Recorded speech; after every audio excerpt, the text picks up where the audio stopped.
Hello everyone, ज्ञान भारती में आपका स्वागत है। मैं हूं नीतीश और आप देख रहे हैं नीतीश के वीडियोज। आज की क्लास में हम लोग class 9 chapter 5 the fundamental units of life यानी सेल के बारे में पढ़ने वाले हैं।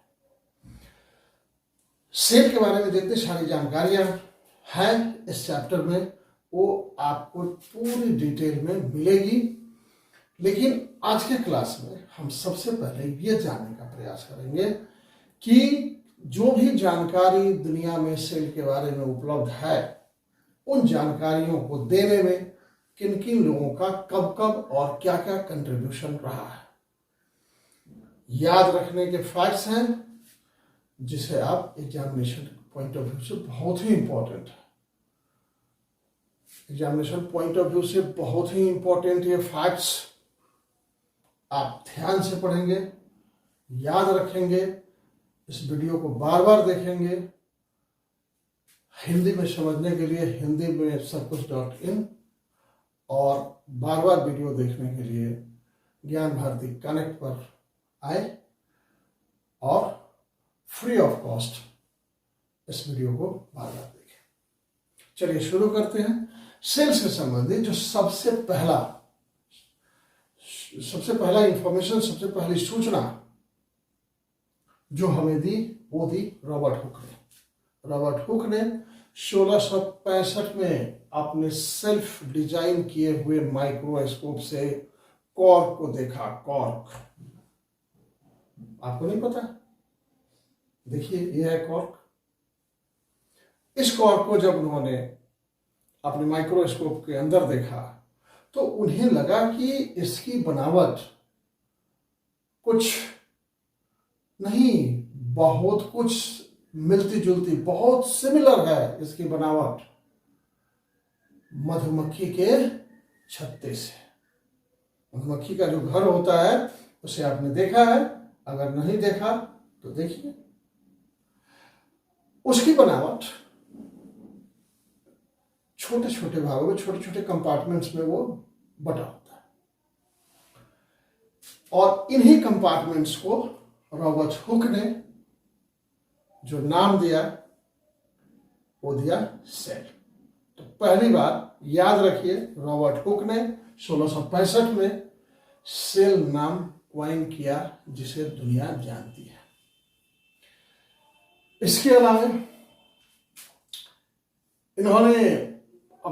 इन्होंने पहली बार चूंकि सेल के बारे में कुछ डिस्कवर किया, दुनिया को सेल के बारे में बताया, इसलिए इन्हें फादर ऑफ सेल कहा जाता है। इन्होंने एक किताब लिखी, माइक्रोबायोग्राफिया। कौन सा नाम याद रखें? माइक्रोबायोग्राफिया। और इन्होंने जो सेल शब्द कहा, उस सेल शब्द का शाब्दिक अर्थ होता है अ स्मॉल रूम, एक छोटा कमरा। एक बात और जो रॉबर्ट हुक के बारे में याद रखने की है वो है कि रॉबर्ट हुक ने जो सेल देखा था वो डेड सेल देखा था। रॉबर्ट हुक के बाद लीवेनहॉक 1674 में आए। लीवेनहॉक ने पहली बार माइक्रोस्कोप से जिंदा सेल को तालाब में देखा। अभी हमने चर्चा की पीछे, रॉबर्ट हुक ने डेड सेल देखा था। लीवेनहॉक ने पहली बार 1674 में जिंदा सेल को तालाब में देखा। कब देखा? 74 में, 1674। फिर उन्होंने कुछ और काम किया। 1678 में उन्होंने स्पर्म की खोज की और साथ ही human, dog, rabbit, frog, fish और उसके साथ ही बहुत सारे इंसेक्ट्स, बहुत सारे कीड़े मकोड़े के स्पर्म के सेल का भी पता लगाया और उसके बारे में दुनिया को जानकारी दी।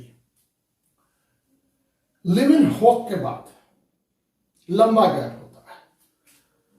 उस लंबे गैप में लगभग 1674 में लिविनहोक साहब थे और उसके बाद रॉबर्ट ब्राउन साहब आए 1831 में। रॉबर्ट ब्राउन, ये गैप जो था वो लगभग 157 ईयर्स का गैप था। इन्होंने सेल पर काम किया और इन्होंने सेल का जो you can say head office उसका पता लगाया और इन्होंने ही उसका नाम न्यूक्लियस रखा। रॉबर्ट ब्राउन के बाद सेल्डिन एंड स्वान आए 1838 और 1839 में। सेल्डिन और स्वान ने कहा कि कोई भी जो लिविंग थिंग्स है, चाहे वो एनिमल हो या प्लांट हो, वो सभी सेल से मिलकर ही बने हैं। बायोलॉजी में ऐसी बात पहली बार कही गई और इसे आज भी बायोलॉजी में सेल थ्योरी के नाम से जाना जाता है। सेल्डिन स्वान के बाद आए पुरकिंजे 1839 में। अब सेल का के स्ट्रक्चर का कुछ पता चल गया था, सेल के न्यूक्लियस का पता चल गया था। पुरकिंजे ने 1839 में दुनिया को बताया कि सेल के अंदर कुछ फ्लूइड, कुछ तरल पदार्थ होते हैं और उन्होंने उसका नाम प्रोटोप्लाज्म रखा, जिसे हम बायोलॉजी में साइटोप्लाज्म के नाम से भी जानते हैं। यानी कि साइटोप्लाज्म और प्रोटोप्लाज्म दोनों एक ही चीज है, याद रखने की चीज है आपके लिए। इसके बाद आर विर्चोव आए 1855 में। उन्होंने सेल थ्योरी को रिफाइन किया, उन्होंने सेल थ्योरी में कुछ जोड़ा। एग्जैक्टली उन्होंने जो कहा वो था ओमनिस सेल्यूली ए सेल्यूला, ओमनिस सेल्यूली ए सेल्यूला। इसका अर्थ होता है all cells arise from pre existing cells. यानी इन्होंने कहा कि सेल जो भी नया होता है, नया बनता है, वो कहीं नया नहीं होता, वो पहले से जो सेल्स एग्जिस्ट करती हैं उसी सेल से फिर से नया सेल बनता है। लेकिन उसके लिए मैंने जो लाइन बताया उन्होंने एग्जैक्टली वो कहा था, यानी कि एक बार फिर से रिपीट कर देता हूं, ओमनिस सेल्यूली ए सेल्यूला। अब हमने 2 बार सेल थ्योरी की चर्चा कर ली इसमें। एक बार जब सेल थ्योरी सेल्डिन एंड स्वान ने दिया और दूसरी बार जब उसे विर्चोव साहब ने रिफाइन किया। सेल थ्योरी है क्या, या सेल थ्योरी में ओवरऑल आज तक क्या कहा गया है, इसे भी जरा समझ लेते हैं। सेल थ्योरी कहती है कि सभी जो ऑर्गेनिज्म है वो सेल से मिलकर बने हैं। सेल सेल सेल और सेल, बस इनसे मिलकर सारे लिविंग ऑर्गेनिज्म बने हैं, सारी सजीव चीजें बनी हैं। दूसरा, जो भी मेटाबॉलिक रिएक्शंस होते हैं, जो भी मेटाबॉलिक रिएक्शंस होते हैं वो सभी सेल में भी होते हैं।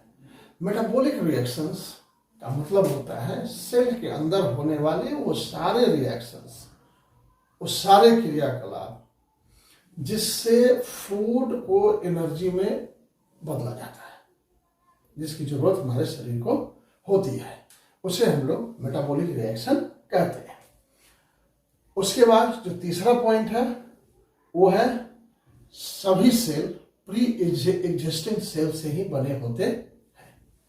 और चौथा पॉइंट है कि सभी जो जीव हैं वो कभी ना कभी सिंगल सेल के रूप में शुरू हुए थे। ये 4 पॉइंट है जिसे आपको सेल थ्योरी के संदर्भ में याद रखना है। और एक बात और जो एग्जामिनेशन पॉइंट ऑफ व्यू से याद रखना है, सेल थ्योरी का एक्सेप्शन, यानी सेल थ्योरी का अपवाद क्या होता है। तो सेल थ्योरी का अपवाद है वायरसेज। याद रखना है, सेल थ्योरी का एक्सेप्शन है वायरस। आज की क्लास में बस इतना ही। अगले क्लास में हम जब आते हैं तो हम लोग अब सेल के बारे में अपनी यात्रा शुरू करेंगे और विस्तार से देखेंगे। तब तक के लिए जय हिंद।